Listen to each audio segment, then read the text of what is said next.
Ambuye Mulungu kumwambako muliko, ndipo pamene taunjikana pano muliponso. Mumamva mapemphero anthu. Comrades, Malawians, good morning. Mwazuka bwanji, muli bwanji comrades nonse kumene muli. Amalawi, nthawi imene tilipo tikukumbukira imfa ya malemu Saulos Chikasu Chilima ndi anthu ena aja 8 including the former first lady. Anafa pa ngozi ya ndege kuja kunthungwa kunkhatabe. Amalawi maliro amene watalira nthawi yayitali. Ndipo tikulira ndipo tizalira mpaka kalekale chifukwa ndi maliro. Maliro tikamalira nthawi yayitali. Ndi kumakhala kuti munthu uja anali waphindu. Kapena anthu ajana mwalira aja anali aphindu. Maliro a Saulos Chilima talira mwanjira zosiyana-siyana. Chifukwa anali vice president, yemwe anathandiza zipani ziwiri kuti zilowe boma. Komanso Saulos Chilima anali vice president kwa atsogoleri awiri osemphana maganizo, koma onsewo anakhala vice president. Anali vice president wa APM nthawi ya 2014 to 2020. He was a vice president. Anathandiza APM kulowa mboma ngati chipani cha DPP. That is number 1. Number 2, anathandizira chipani cha MCP kapena ngati kuti achakwera kukhala atsogoleri dziko lino. For the first time chipani chawo cha MCP chitakhala kuja kwa boma over 25 years. Saulos Chilima made it possible chipani cha MCP kukhalanso mboma since 1994 mene tinachichosa mboma nthawi ya Kamuzipanda. So comrades Malawians, imfa ya malemu Saulos Chilima, ena amalira mwazi bwana, ena amalira mwa matama, ena amalira kuti anthu aone, ena amalira kuti achite win political favor. Iwo akulephera kupanga ndale bwino, koma kuzera kwa imfa ya malemu Saulos Chilima ena akuitenga ngati kuti ndi bridge mulato woti akalowere boma. Comrades Malawians, magazi otelewawa amakhala opusa kwambiri. Tikamalira maliro, tentilire maliro ngati mene mayo timalirira. Tentilire maliro pafundo zomwe munthu wamalira uja tikumulira amanena. Komanso tentilire maliro muchoonadi. Tisalire maliro moyerekeza, tisalire maliro mwandale. Chifukwa ifeyo ndale zikutilephera kupanga. Tentione kuti tikamalira maliro a Saulos Chilima ndi anthu ena aja 8. Timalira kuti tufuna chani.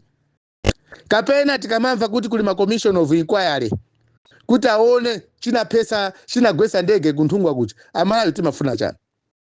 Timafuna chilungamo. Koma chilungamo sitingamachifune pa maliro pokha ayi. Tentione mbali zonse zokuzana ndi mene boma lili na ukhalira kapena mene tena kulira maliro anthu ofunikira kuziko kwathu kuno ku Malawi. Kulira maliro tikhoza kumalira, koma tizilira maliro tindi nzeru. Kodi kamalira moyo wathu ukhala bwanji manyumbamo tikusangalala. Sho munthu kamalira maliro a munthu ofunikira, wena ukamalira chilichonse chikhale chili malo. Ukalira kunyumba uzikadya sima iyo yabwino bwino. Komanso ukalira anako kunyumba azipita ku school. Ukamalira anako achakamaliza ku university azipeza ntchito mboma kapena muziko momwemo. Ukamalira uziziwa kuti ndikamakalima ndikafuna kuyamba ulimi, zipangizo zofunikira fertilizer, mbewu yabwino zilipo. Chimozimozi tikamalira tizoona kuti misewu yathu muziko muno ili bwino. Boma litikozera misewu yabwino. Komanso tikamalira tizoona kuti katangale muziko akuchepa. Ndiye kulira kwa maliro wa munthu wandale umene koko. Maliro a Saulos Chilima tikamalira tisamangolira ya for the sake of kulira. Tentilire mwanzeru. Tikamalira tikhale anthu okhazikika mitima. Tikamalira tizoona boma mmene ligwira ntchito. Kodi tikamalira maliro a Saulos Chilima ziwena manena zija. Boma lilipo likupangapo chani. Boma lathu lya Malawi tisamizane ya. Pali maofesi ena boma, ma institutions kapena ma department boma ofuna kuti athesedwe alibe ntchito. Kapena tapange overhaul. Tiambireso 1. Ku polisi kwathu kukofuna nako tioneko. Tikamalira maliro a Saulos Chilima tione ku polisi. Kodi a polisi athu wachita kugwira bwanji. Chifukwa nthawi zonse boma likasintha timaona anthu akumangidwa kwa milandu sikupita kusogolo. Amapangisa milandu imene yoti a polisi azikamanga anthu koma milandu kumene kupita ku court. Ndi ndani? Tizaziwa anthu amene wo. So mulandu ni mulandu basi. Mulandu suma kula suma chepa. Mulandu su sankha munthu. Ziko likamaenda bwino, ziko likamakhala kuti lakhazikika ndi malamulo abwino bwino. A polisi akamagwira ntchito, bweza kugwira ntchito ngati ma independent people, independent office. Osandi kumaona kuti uyu ndo andale tisamange kuti timange pang'ono ayi. Kapena uyu ndo ususa boma timange kwambiri ayi. So Malawi tikamalira maliro, tione ku polisi. Kodi a polisi athu amene akugwira ntchito kaya panseu, kaya fufuza za milandu, criminal investigations, kachani, kaza corruption. Kodi a polisi athu akukwana kuti tikamalira maliro tizoona kuti ku polisi kuzikuyenda bwino. That is number 1. Number 2, tione mabunge ngati othesa katangalewa. Anti-Corruption Bureau. Kodi tikamalira maliro Saulos Chilima. Anti-Corruption Bureau ikupanga zoyenerera. Siwe tikona anthu akumangidwa ataba ndalama zambiri za boma, za nkhani in billions or trillions of kwacha. Anthu amene asamamangidwa. Ayi. Samamangidwa. Combat Corruption Bureau nthawi zonse imatuza kuti ayi lero tamanga wakuti koma nkhani kuma khoto usayenda. Ndeti kamalira maliro Saulos Chilima. Kodi nkhani yakatangale yili pati. Musamangolera maliro pamene katangale kunoko ali mwankhani. Zimene zikutibwezera kwambiri moyo wathu kumbuyo kwambiri. So tikamalira maliro Saulos Chilima tione kodi katangale wathu kumalawi kuno akuti bwanji. Kodi anthu amene tinalemba ntchito kuti athandika tangere akutithandiza. Maofisi ngati amene wa Anti-Corruption Bureau, police tizipange overhaul. Kayendesedwe ka polisi athu ndi Anti-Corruption Bureau kasinthe. So amene zili panopa palibe zimene zikuchitikapo ayi. Anthu akuba akumatasa kwambiri. Anthu akuba akumasintha malamulo chifukwa cha ndalama zili matumba zokuba. Kumene kona tili wamphamvu kwambiri ka ku polisi amampasa ndalama. Amene ali wamphamvu kwambiri ka ku Anti-Corruption Bureau amampasa ndalama. Milandu simaenda kupita kutali. Ndalama zakatangale zimapangisa kwambiri ziko kukhwefula malamulo ache. Ziko ngati sili kwenda bwino ndio tikatangale watenga mbali zonse zokuzana malamulo athu omwe ali Republic Constitution. Mwachoncho tikamalira maliro Saulos Chilima tione mbali zimene zizi. Ku polisi tioneko, Anti-Corruption Bureau tionenso. Tisinthe kapena sogolali powa aoneko kumene kuku kuti tisinthe kayendesedwe kama office ngati amene wawa. Ndachula za polisi, ndachula za Anti-Corruption Bureau. Tipite ku makhoti. Makhoti awaso naonso kumalawi kunoko akutibwezera mbuyo kwambiri. Tikamalira maliro Saulos Chilima tikumbukeso izi. Kodi makhoti mathu milandu imayenda bwanji. Ndi chifukwa chani mafairo ena samayenda milandu yofunikira ku makhoti. Chiyambireni kale. Makhoti athu takhati kudandaula kumalawi kunoko. Makhoti awa ndakatangale. Makhoti awa muli ma judge shopping. Makhoti iwa muli atambwali. Maloya athu ndi atambwali takhati kulira. Koma boma likasintha palibe chomwe chimaoneka apo kuti kumakhoti kuzinthu kusintha. Boma timasintha. Koma ma institutions datchulawa. Police, Anti-Corruption Bureau ndi makhoti athu kumalawi. Sikumasintha ayi kachidwe kake. Ndikomwe kaja. Andipo sili kupita kutsogolo. Ziko silingati kuke. Ngati makhoti sakuyendesa ntchito mwachilungamo.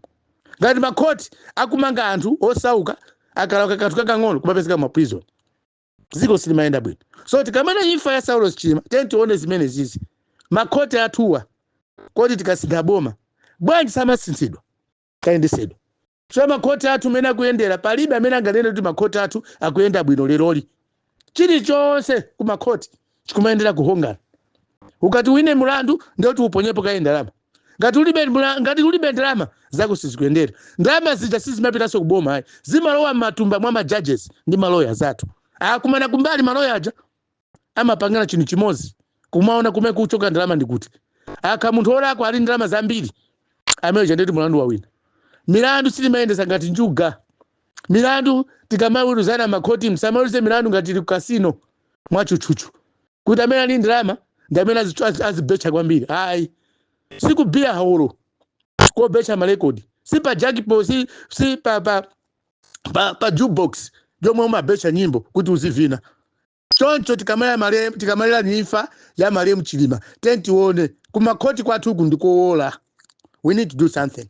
Ngakati ngasinde boma ngati sitisintha kayendesere kwa makhoti athu kumalawi kuno palibe chomwe chingayende. That is number 3. Number 4, tione mbali hii ya school. School ndiya ulere. Primary school. School kukachenjede zinu zina za fe wako. koma ngakhale mtini ndi ma university ku Malawi kunoko anatanga malize school sapeza ntchito. Anatu akamaliza ku university ntchito zakusowa.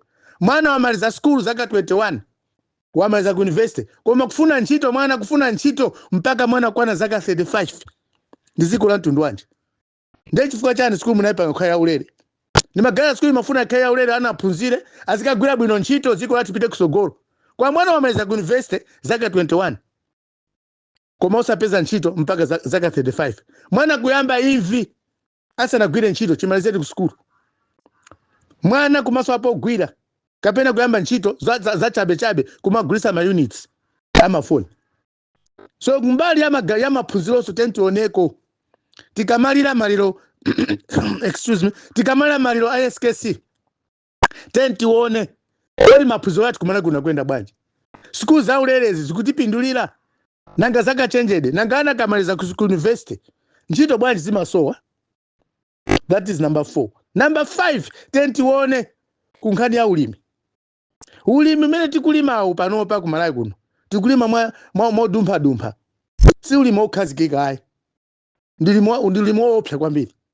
Ulimi wake tingoona kuti palibe ulimi. Amene akulima kwambiri amene akukhangati akusogola kwambiri pa nkhani ya ulimi ku Malawi kunoko panopa ndi anthu omwe amabadala maboma anthu akatangale ndi amene ali ndi kuthekera akhala boma kamabadala za boma samaona kuwawa kugula fertilizer chifukwa chokuti iwo ali ndi kuthekera kugula fertilizer. Singakhale za nzeru kuti fertilizer kumakhala odula kwambiri kuposa chimanga chomwe tikulima kapena kuposa mbewu zomwe tikulima. Sinambe ndava apo ine paziko la pansi kuti fertilizer amakhala odula kuposa zokolola. Panopa chimanga cha chipa koma fertilizer sana sike ntengo. Mvula hii kuyandikira panopa tikupita ku July August tiyamba kozekera ulimi. Fertilizer mitengo njo dula.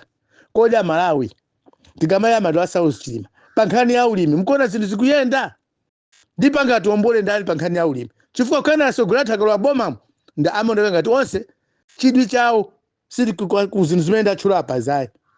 Chidwi chawo ndungoona nawonso kuti abela pati ndalama.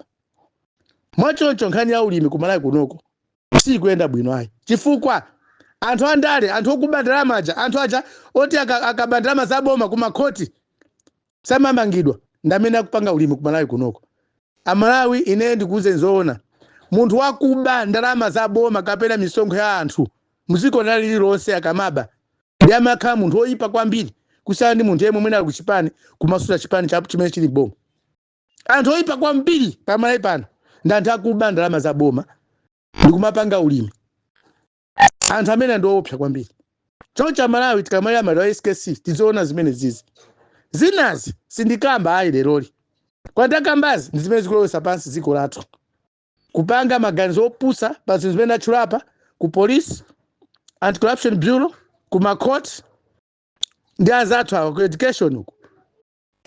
Kumene kusikuli bwino ayi. Zisi zikuyenda bwino. Amalawi ziko lathu la sochera. Kwa agriculture uko. Zisi zikuyenda. Maulimi athu sakuyenda bwino. Amene akupanga ulimi ndi anthu akuba. Ndi munthu akuba kamapanga ulimi zake zo zimakhala zakuba.